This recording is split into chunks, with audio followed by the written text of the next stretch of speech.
Good morning guys, bali i-update ko kayo dun sa ginagawa namin drainage. Ipapakita ko sa inyo yung mga ginawa namin.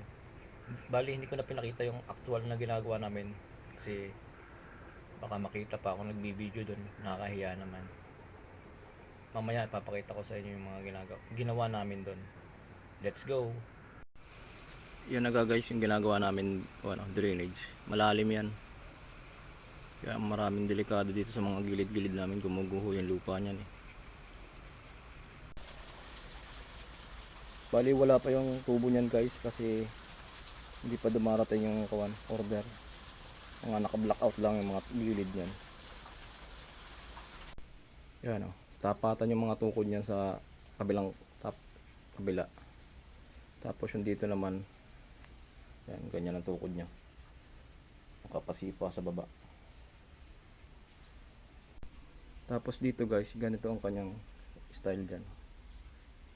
Nilagyan namin siya ng hulog para sa inspection. Susukatin mo yun sa baba, susukatin mo yun sa taas.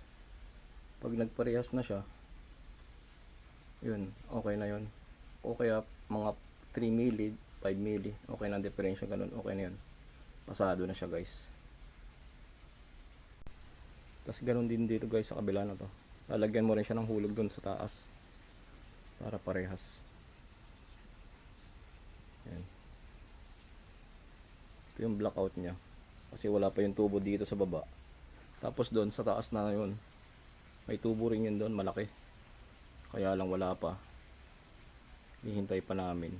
Kaya ganyan lang muna.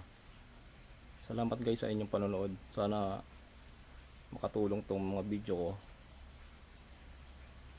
at magaya nyo rin sa inyo. Paki-like naman po sa bilang tulong nyo na rin po sa akin. Salamat po.